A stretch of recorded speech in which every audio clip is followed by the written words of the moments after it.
Hi students, welcome to Navin's physics classes. So today we are going to continue the same chapter, laws of motion. In last lecture we discussed about the Newton's second law of motion, and we also derived the expression for force. Let us see, so what are the other expressions for the force.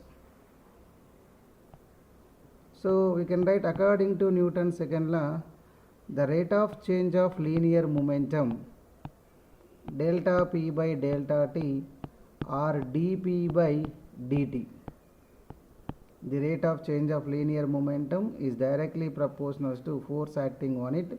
By replacing force with mass into velocity, so we are going to get F equals to d by dt of mv.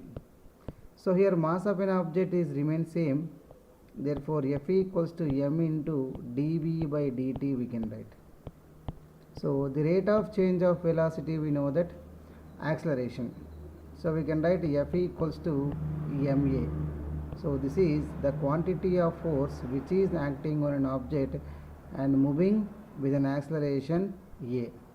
So simply we can say that force is the product between mass and acceleration.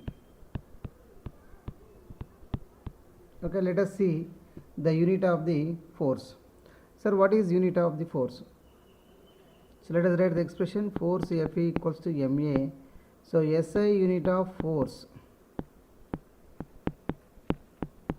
unit of mass is kilogram, unit of acceleration is meter per second square, or this 1 kg per meter per second square we can also write as Newton. So on name of the scientist we are expressing the unit of force as Newton. So we can write 1 Newton equals to 1 kg into 1 meter per second square. Sir, what is the meaning of this expression? So here we are going to define Newton. What is mean by Newton? So Newton nothing but when 1 meter per second square acceleration produced in a 1 kg of body due to application of force, then the magnitude of the force is known to be 1 Newton. Okay, now force acting on an object is said to be 1 Newton if it causes acceleration of 1 meter per second square in 1 kg of object, that is known to be 1 Newton of force. It's a very important definition. So Newton. And then next, sir, what about CGS unit of this? So CGS unit, let us write CGS unit of the mass. CGS unit of the mass is gram and acceleration is centimeter per second square, or on the name of the scientist we can express this as dyne. So 1 dyne equals to 1 gram into 1 centimeter per second square. Okay, now the same definition we can write here. So 1 dyne is nothing but when a force of 1 dyne acting on a body of mass 1 gram, it produces an acceleration of 1 centimeter per second square, that is known to be dyne. So there is a relation between Newton and a dyne. So we can write the relation between Newton and dyne. 1 Newton is equals to 10 to the power of 5 dyne. So it is useful when the units are given in CGS units, or if the units, if you want to convert SI to CGS, we can use this expression. Okay, so mostly we are doing the problems by converting all quantities into SI. So if the units are, if the answer will be in CGS units, then only we are using this conversion. So otherwise no need of this conversion. So very rare cases we are using this conversion. Okay, so this is about unit of force and Newton's second law. Now let us take a look. How can we write this Newton's second law in variety of forms? Let us consider an object of mass m is moving with initial velocity u. So due to application of force F, its velocity becomes v. It covers a distance s in time interval t. They are asking what is the magnitude of force acting on it. So magnitude of force acting on it, we can write F equals to ma. But here there is no direct link for the acceleration. So how to convert this? We know that first equation of motion. So from first equation of motion, we can write v equals to u plus at. From this we are going to get acceleration is equals to change in velocity by time taken. Okay, substitute this 2 in 1. So what we are going to get, F equals to m into v minus u by t. Okay, right. Next, sometimes they will give the question like this: an object of mass m is experiences a force F, and in a time interval they won't mention the time interval. Then they will give only distance as well as acceleration. Then what is the force acting on it? So force acting on it, we should know the acceleration. So but here in the question they didn't give any information about the time. Simply they given a force F acting on it, object of mass m, which is moving with initial velocity u, its final velocity is v, and its acceleration don't know, and it covers a distance of s. Then in this case we should also write the expression for acceleration. Then how to write expression for acceleration? From third equation of motion. From third equation of motion we can write v square minus u square equals to 2as. So from this we can write a as v square minus u square by 2s. So substitute this 4 in 1. So again we are going to get the force m into v square minus u square by 2s. Okay, right. Sometimes we can also write this expression 3, F equals to final momentum minus initial momentum by time taken.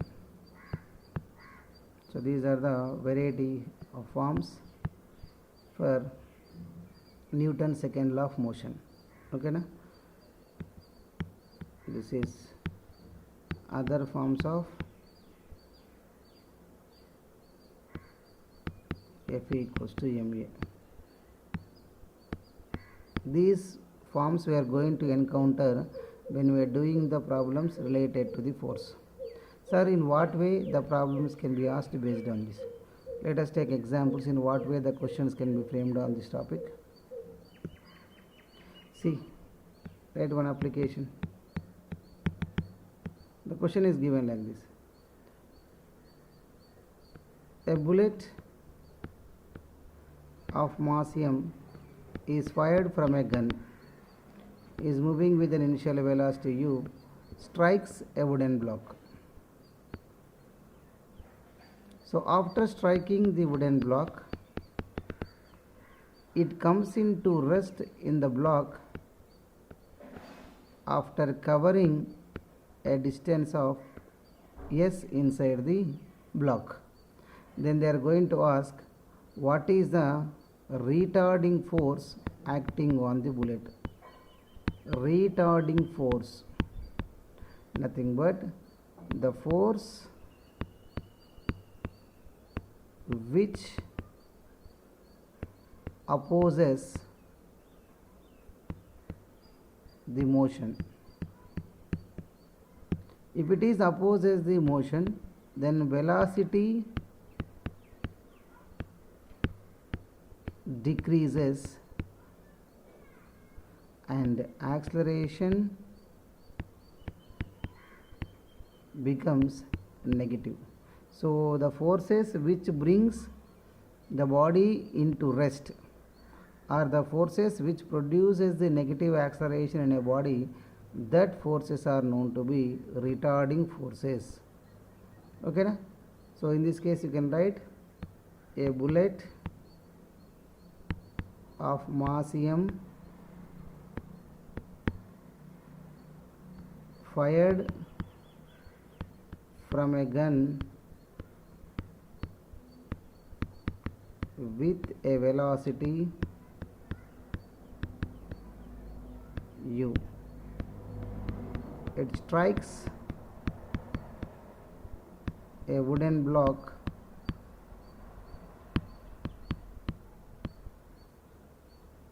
it comes to rest by covering a distance s inside the block.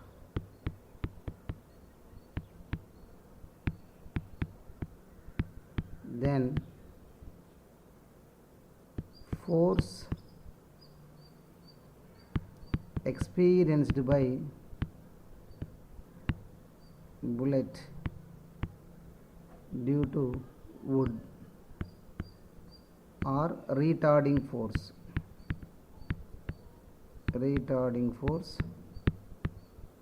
acting on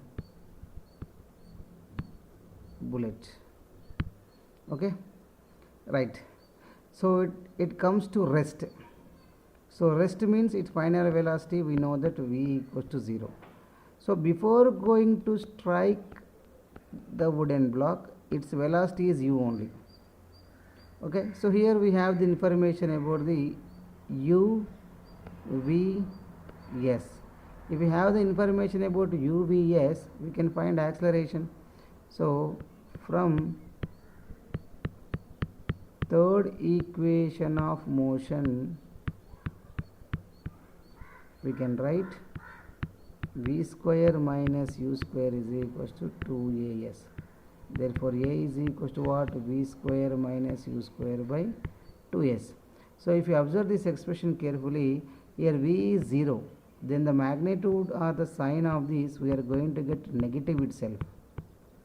Okay, now this is 0, final velocity is 0. So when this is 0, the rest of the term we are going to get negative. So negative acceleration nothing but retarding force we can consider. Therefore F equals to m into v square minus u square by 2s. So in the answer you are going to get F magnitude as a negative sign. Okay, so negative sign represents retarding force. So this is the way of asking the question based on the Newton's second law and interlinked concept with the equation of motion. Okay, now let us take a look about the graph between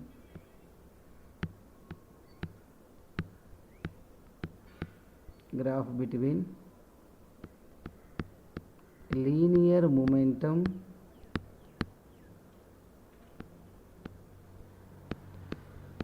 and time t. Okay na? Right. Let us plot a graph by taking p along y axis and t along x axis. So for suppose the plot which we are drawing for a particular object, we are going to get the graph like this for suppose.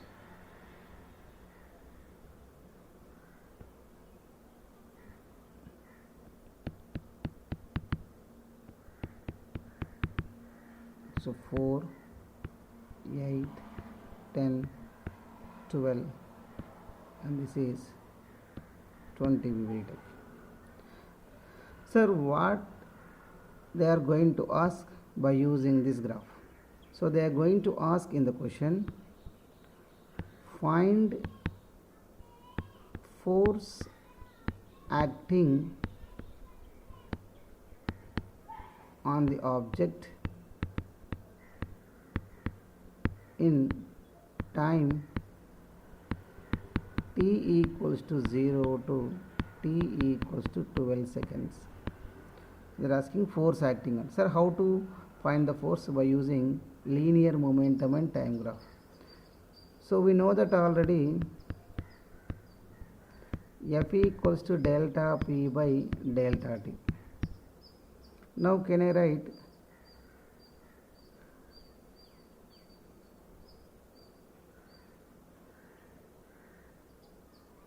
delta P equals to F into delta T, we can write.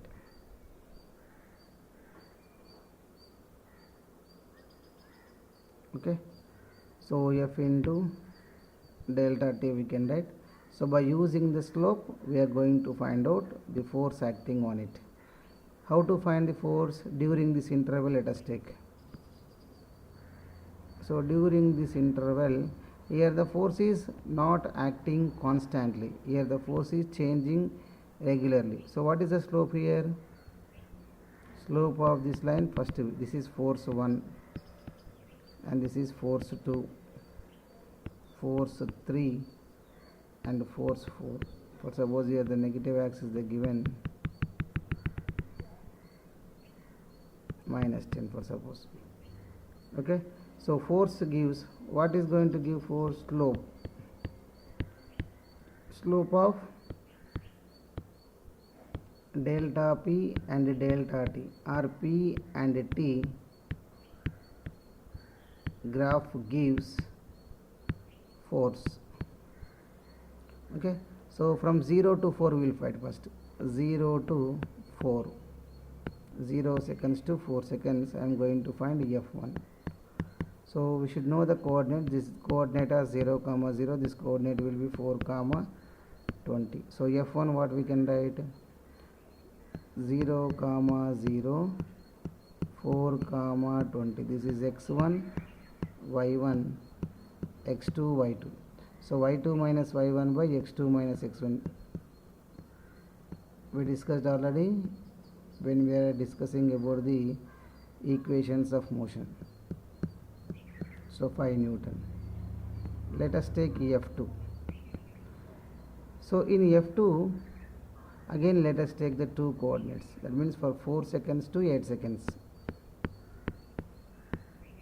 Okay, from 4 to 8. From 4 to 8 we will write the coordinates 4 comma 20, 8 comma 20. So F2, y2 minus y1 by x2 minus x1, you are going to get 0. If you observe this, there is no change in velocity of an object during the interval of 4 to 8 seconds. So that is from 4 to 8 seconds, which is constant? Velocity constant. If velocity constant, what is change in acceleration? Acceleration is 0, because there is no change in velocity. At 4 seconds 20 kg meter per second, and 8 also 20 kg meter per second. That means there is no change in momentum. Therefore F is equals to delta P by delta T. This delta P is 0, therefore force is acting on it also 0. Right. In a similar manner you can find F3 and F4 by taking the two coordinates. When you are writing that F3 value, you are going to get negative sign, because you are going to get the slope as negative slope. The line is bending downwards, that's why we are going to get negative slope. F3 and F4 you are going to get as retarding forces. Okay, right. This is the way of asking the question based on the linear momentum and time. Next, they will give one more graph. So graph between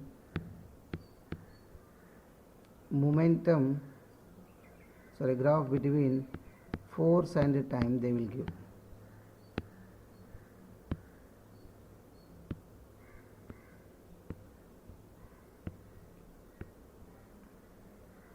So force and time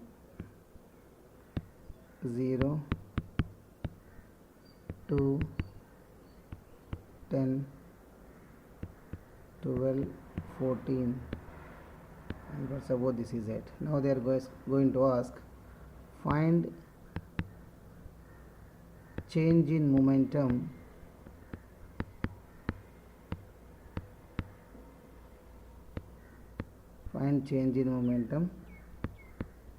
from t equals to 0 to t equals to 14 seconds. Okay, when they are asking t equals to 0 to t equals to 14 seconds, so how to find this? So graph is plot between force and time.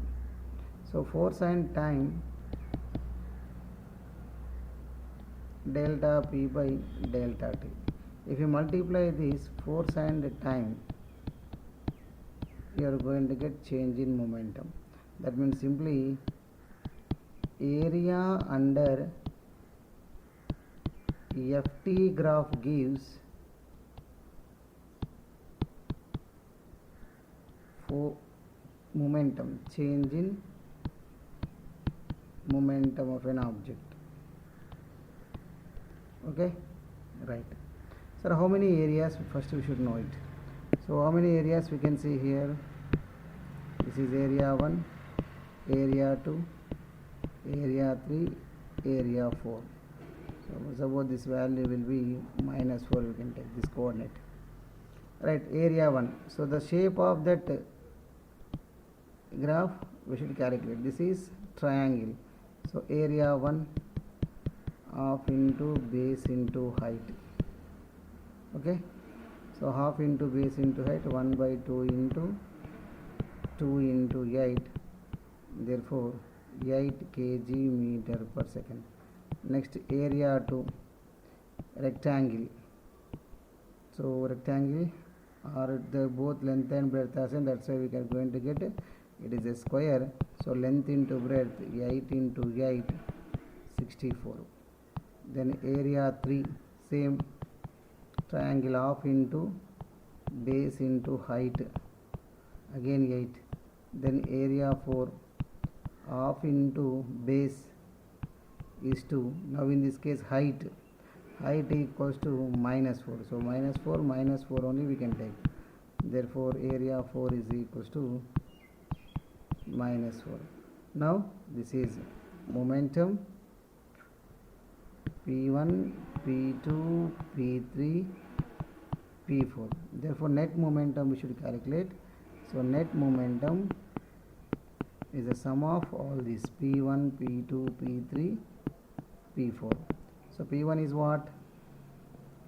8 plus 64 plus 8, and this P4 is negative. You can write negative value itself. Okay, so now what we are going to get? So 60, so 76 kg meter per second is the change in momentum of an object from t equals to 0 to t equals to 14 seconds. Okay, so these are the different models. They can be asked based on the force and time graph and linear momentum and time graph. So you should remember one point here. Slope of delta p and delta t gives force, and next area under f and t gives momentum. Okay, na? Right, there is another way of asking the question related to the force. Okay, so application 3 you can write, by giving velocity and time graph. They will ask the question like this. Write example. The Vt graph of an object of mass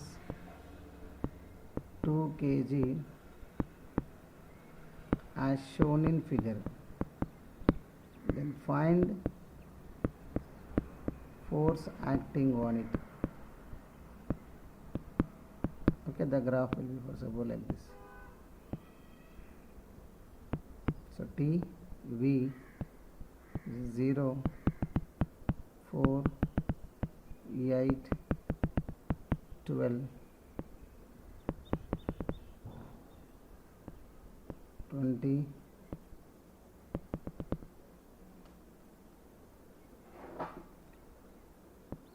for suppose 15 you can take, this is 10 and this is 5 you can take. Okay, the slope, so to make the correct answers let us change somewhat. So this is 10 20 30 you can take. Alright, so here what is given? Velocity time graph is given and it is a straight line. So straight line slope is constant. What is the use of this graph, sir? How to find out? So by using slope of VT graph we can get acceleration. This is a hint here. So if we know this concept, then you can do this problem easily. That means we should know the velocity and time graph. Slope of velocity and time graph gives acceleration. If we know this, our problem will be easy. So slope of a straight line is always constant. Therefore acceleration we can write any two coordinates you can take. I am taking between this at 0 and at 12. So coordinate 0 comma 0 and this coordinate will be 12 comma 30. So V2 minus V1 by T2 minus T1.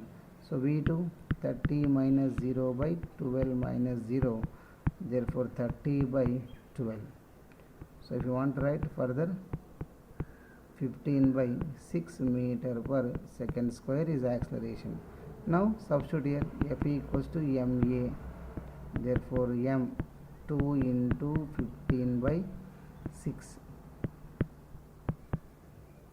so 5 Newton is the answer. So these are the some techniques to find or to solve the problems related to the Newton's second law of motion. So in next lecture we are going to see some problem based on the momentum and as well as the force, and we will also do some graphical questions in that. Okay, bye, take care.